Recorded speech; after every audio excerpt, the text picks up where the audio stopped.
Hello friends, நம்ம என்ன video பார்க்க போகிறோம்னா ஷின்சான் மோஸ்டார் எபிசோடு தான். இது டிவியில் ரேராக தான் டெலிகாஸ்ட் பண்ணியிருக்காங்க.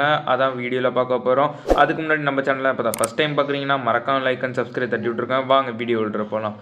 ஃபஸ்ட்டு பார்த்தீங்கன்னா ஹாரி ஃபேமிலியெல்லாம் வெக்கேஷனுக்காக வெளியே போயிருப்பாங்க வெளியூருக்கு. அப்போ தான் ஹாரி சொல்லுவார், ஹாரியோட ஃப்ரெண்டு காவாகுச்சி தான் இதை ஸ்பான்சர் பண்ணியிருப்பார், அவங்க தெரிஞ்சவங்க இருக்கனால நீங்கள் போயிட்டு வாங்க அப்படின்னு சொல்லி அனுப்பி விட்ருப்பாரு.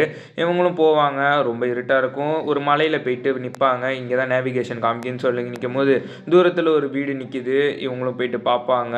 இதான் காவாகுச்சி சொன்ன வீடாக இருக்கும் அப்படின்னு சொல்லிட்டு உள்ளே போயிட்டு ஹலோ யாராவது இருக்கீங்களா அப்படின்னு ஹாரி சொல்லுவார். ஆனால் யாருமே இருக்க மாட்டாங்க. புட்டிங் மட்டும் இப்போ சாப்பிட்ட மாதிரி நல்லா ஃப்ரெஷ்ஷாகவே இருக்கும். அதை மட்டும் நோட்டீஸ் பண்ணியிருப்பாங்க. அதுக்கப்புறம் கிளாக்கெல்லாம் அடிக்கும். ஷின்சான் ஹிமோரியெல்லாம் ஷாக்காக பார்த்துட்டு இருப்பாங்க இந்த கிளாக்கெல்லாம் பார்த்து. அதே மாதிரியே செஞ்சிட்டு இருப்பாங்க. அப்போ தான் காவாகுச்சிக்கு ஃபோன் பண்ணுவாங்க. ஆனால் சிக்னலே போகாது. அதனால் வச்சுருவாங்க. அங்கே பார்த்தீங்கன்னா பொம்மைலாம் நல்ல வித்தியாசமாக பயங்கரமாகவே இருக்கும். அப்போ தான் ஹீமோரி ஒரு பொம்மையை வச்சு விளாண்டுக்கிட்டு இருப்பா. அதேமாரி மிக்ஸியும் மல்லிகை ஜாமான்லாம் வாங்கிட்டு வந்ததே எடுத்து வச்சுட்டு இருப்பாங்க. அப்போ தான் இந்த வீடெலாம் நல்லா இருக்குல்ல பழைய காலத்து மாரி அப்படின்னு சொல்லும் போது ஃப்ரிட்ஜ் ஓப்பன் பண்ணி பார்த்தீங்கன்னா ஃபுல்லாக புட்டிங்காக இருக்கும். பார்த்து ஷாக் ஆவாங்க எல்லாம். நைட்டும் ஆகிடும். இவங்கெல்லாம் டின்னர் சாப்பிட்றதுக்காக ஷின்சான் லாஸ்ட்டாக எல்லாத்தையும் சாப்பிட்டு புட்டிங் சாப்பிட்டுட்டு இருப்பான். இது சூப்பராக இருக்குது, எவ்வளோ தான் ஷின்சான் சாப்பிட புட்டிங் அப்படின்னு சொல்லிட்டு மிச்சி திட்டிகிட்டு இருப்பாங்க. அப்போ தான் சும்மா இயற்கையை பார்த்துட்டு இருக்கும் போது டக்குன்னு பட்டாம்பூச்சியை பார்த்து மிச்சி பயந்து கீழே விழுந்துருவாங்க. அங்கே என்னமோ இருக்குன்னு சொல்லும் போது ஒன்றும் வராதுங்க, நிறைய வர ஆரம்பிச்சிடும். அதனால் ஸ்க்ரீன் போட்டு மூட்டுருவாங்க.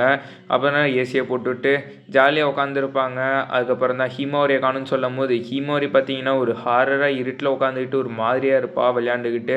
அது யாருக்கும் தெரியாது. அப்போ தான் ஹிமாரி சொல்லுவா, நான் இவன் கூட தான் விளையாடுறேன்னு சொல்கிற மாதிரி சொல்லுவாங்க கையை நீட்டி. அப்போ தான் ஷின்சானு போயிட்டு அவங்க அம்மாவை கூப்பிட்டு வருவான். ஹீமாரி என்ன பண்ணுறேன்னு சொல்லுவேன். அதுக்கப்புறம் லைட்டை போட்டு அழைச்சிட்டு போயிடுவாங்க. லைட்டை ஆஃப் பண்ணும் போது பார்த்தீங்கன்னா அந்த ஒரு பையனோட உருவம் தெரியும். அது ரொம்பவே ஹாரராக இருக்கும். அதுக்கப்புறம் தான் ஹீமாரி வா போதும் அப்படின்னு சொல்லிட்டு தூக்கிட்டு போயிடுவாங்க. அதுக்கப்புறம் வந்து பார்த்தீங்கன்னா ஹாரி பார்த்தீங்கன்னா அங்கேயே தூங்கிடுவார்.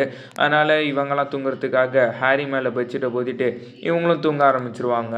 தூங்கின கொஞ்சம் செகண்டில் ரொம்ப வேர்க்க ஆரம்பிச்சு ஏசி தானாகவே ஆஃப் ஆகிடும். யாருமே ஆஃப் பண்ணியிருக்க மாட்டாங்க. அப்போ தான் மிச்சிக்கு ரொம்ப வேர்க்குன்னு சொல்லிட்டு ஹீமாரி அப்படின்னு சொல்லிட்டு எந்திரிக்கும் போது பார்த்தீங்கன்னா மிச்சி பக்கத்தில் திடீர்னு ஒரு பேய் பொம்மை மாதிரி இருக்கும். பார்த்து ரொம்ப பயந்துருவாங்க. ஷின்சானும் தூங்கிட்டு இருப்பான் நல்லா. அதுக்கப்புறம் இந்த ரூமில் பார்த்தீங்கன்னா ஹீமாரி ரொம்ப ஹாரராக ஒரு பொம்மை கூட விளையாடுவாங்க. மிச்சியை வந்து தூக்கிட்டு போயிடுவாங்க ஹீமாரியை. அப்போ தான் அந்த பொம்மை கீழே போட்ட செகண்ட் ஸ்க்ரீன் உள்ள யாரும் எடுத்திருப்பாங்க. ஷின்சான் பார்ப்பான். உள்ளே போயிட்டு பார்க்கும்போது பயமானு சொல்லிட்டு அவனு போயிருப்பான். அப்போ தான் ஒரு உருவம் நிற்கிறத பார்த்து ரொம்பவே ஹாரராக இருக்கும் அந்த சீன். அப்போ பார்த்தீங்கன்னா காலைல நைட்டு நடந்த சம்பவத்தை சொல்லிகிட்டே வருவான். அங்கே ஒரு பொம்மை இருந்துச்சு நான் பார்த்தேன் அப்படின்னு சொல்லும் போது ஹாரி ஃபோன் வரும். சாரி ஹாரி, நான் நேற்று சொன்ன ஆள் அவங்களுக்கு ஹோட்டலில் இல்லையா, அதனால் மன்னிச்சிருங்க அப்படின்னு சொல்லும் போது ஃபோனை வச்சுருவார். அப்புறம் நேற்று போன ஹோட்டல் என்னன்னு சொல்லிட்டு ஹாரி ரொம்பவே ஷாக் ஆகிடுவார். அதோட இந்த எபிசோடும் ரொம்பவே ஹாரராக முடியுது. வீடியோ பிடிச்சிருந்தா மறக்காமல் லைக் அண்ட் சப்ஸ்கிரைப் தட்டி விட்ருங்க. அடுத்த வீடியோவில் பார்ப்போம்.